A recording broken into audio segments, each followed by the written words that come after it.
हरे कृष्णा। इस बार श्रावण मास की कामिका एकादशी आ रही है 21 जुलाई 2025 सोमवार के दिन।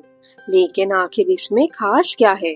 आखिर में यह एकादशी चतुर्मास के श्रावण मास में आने वाली बहुत ही पवित्र एकादशी है। शास्त्रों में इसका खास महत्व बताया गया है। इस एकादशी का व्रत करके आप अपने चतुर्मास को और भी खास, धार्मिक और भक्ति साधना के लिए उपयोगी बना सकते हैं। तो चलिए आज के इस वीडियो में विस्तार से जानते हैं कि इस बार आने वाली कामिका एकादशी के शुभ मुहूर्त क्या है, किस दिन इसका व्रत रखा जाएगा और अगले दिन इसका व्रत पारण करने का सही समय क्या रहेगा, और आखिर आपको यह कामिका एकादशी व्रत क्यों करना चाहिए। इन सब बातों पर आज हम चर्चा करेंगे। और हाँ, इसी कामिका एकादशी के दिन एक और खास व्रत आता है और उसके अगले दिन भी एक और खास व्रत है।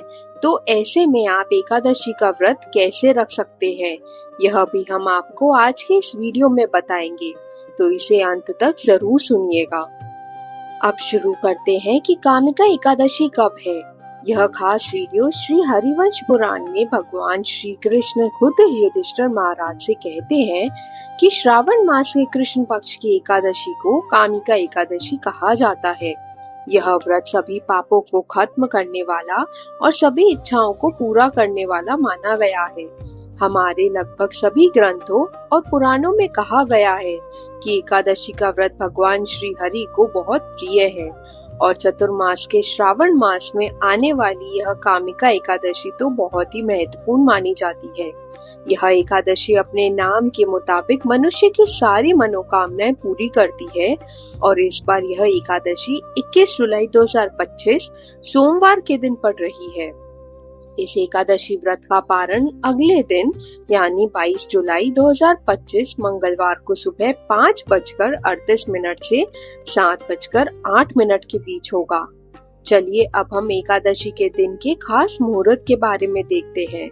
एकादशी तिथि की शुरुआत होगी 20 जुलाई 2025 रविवार को दोपहर 12:12 पर और एकादशी तिथि पूरी हो जाएगी 21 जुलाई 2025 सोमवार को सुबह 9:38 पर।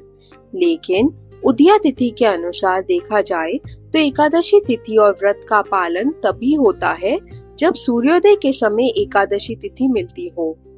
इस नियम के अनुसार 21 जुलाई को ही एकादशी तिथि मिल रही है, इसलिए इस बार की कामिका एकादशी का व्रत हम 21 जुलाई सोमवार को रखेंगे। इसका समय रहेगा शाम 7:18 से लेकर 8:20 तक। यह दिन इसलिए भी खास बना है क्योंकि इस दिन सर्वार्थ सिद्धि योग है। अगर आप कोई काम शुरू करना चाहते हैं या कोई खास तप या अनुष्ठान करना चाहते हैं तो यह दिन बहुत खास है क्योंकि हर तरह की सिद्धि देने वाला माना गया है। और सबसे जरूरी बात ये है कि भगवान श्री कृष्ण को यह दिन बहुत प्रिय है। इस दिन किया गया हरि नाम का जप इंसान को कई गुना ज्यादा फल देता है। इसी एकादशी के दिन अमृत सिद्धि योग भी बन रहा है जो रात 9:07 से शुरू होकर अगले दिन सुबह 5:37 तक रहेगा। इस दिन राहु काल सुबह 7:19 से लेकर 9:02 तक रहेगा, इसलिए इस समय में कोई भी शुभ काम ना करें और कोशिश करें कि इस समय ज्यादा से ज्यादा हरि नाम का जप करें। उस दिन वैसे भी उपवास रहेगा तो भोजन या दूसरी चीजों में समय खराब ना करें। सुबह का समय अच्छे से भगवान का ध्यान, हरे कृष्ण महामंत्र का जप और अपनी पूजा अर्चना में लगाएं और अपनी सोच को भगवान में लगाकर रखें। तो यह थी आने वाली कामिका एकादशी से जुड़ी पूरी जानकारी, खासकर इसके शुभ मुहूर्त और तिथि के बारे में। अब हम आपको बताते हैं कि इस बार की कामिका एकादशी थोड़ी खास है क्योंकि इस दिन श्रावण मास का सोमवार भी पड़ रहा है।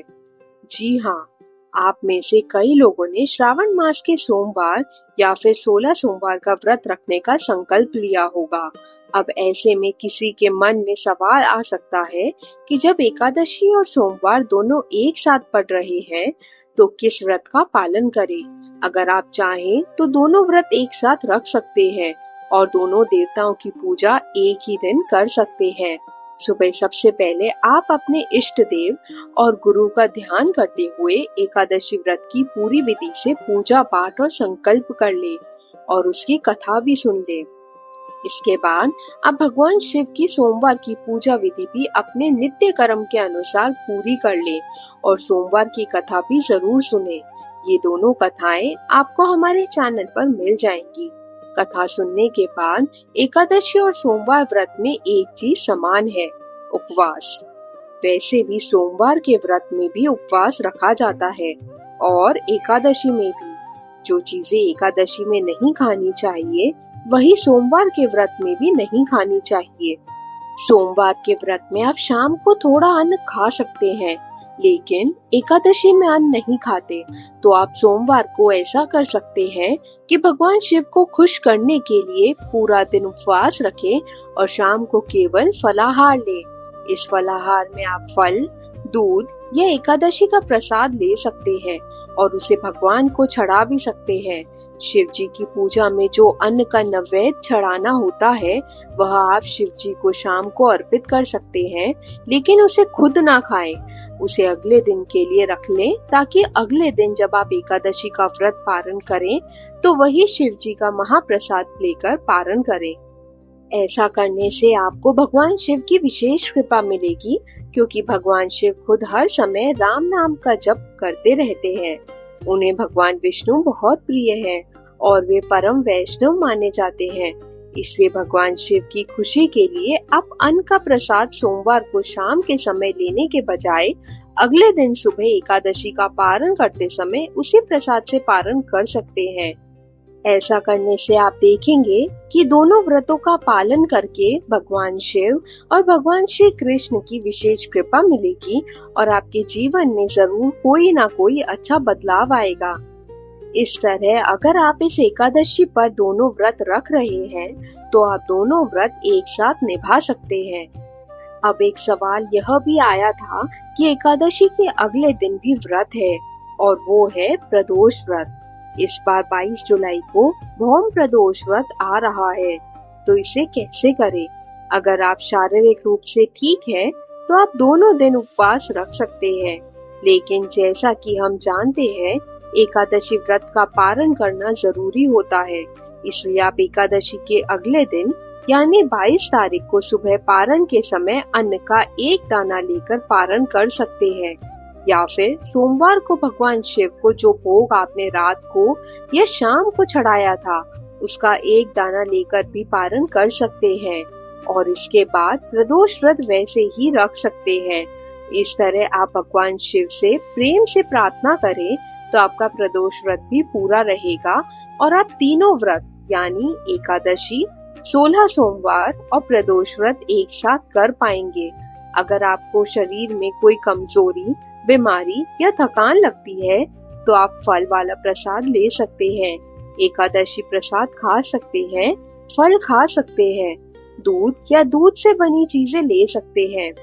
लेकिन कोशिश करें कि यह चतुर्मास का समय है, जितनी तपस्या कर सकते हैं उतनी कर लें। पूरे साल तो हम वैसे भी अपने शरीर को चलाने के लिए बहुत कुछ करते रहते हैं, तो थोड़ा सा प्रयास और थोड़ी सी तकलीफ इस चतुर्मास में भगवान के लिए कर ले, ताकि अगर किसी के मन में कोई परेशानी या उलझन हो तो वह भी दूर हो सके। इस खास कामिका एकादशी से जुड़ी पुरानी कथाएं हम आपके अपने चैनल आस्था सूत्र पर लेकर आने वाले हैं। अगर आपने अभी तक सब्सक्राइब नहीं किया है तो जरूर कर लीजिए, नोटिफिकेशन बटन ऑन कर लीजिए और हम आपसे मिलेंगे ऐसी सुंदर पुरानी व्रत कथाओं के साथ बहुत जल्द। हरे कृष्णा।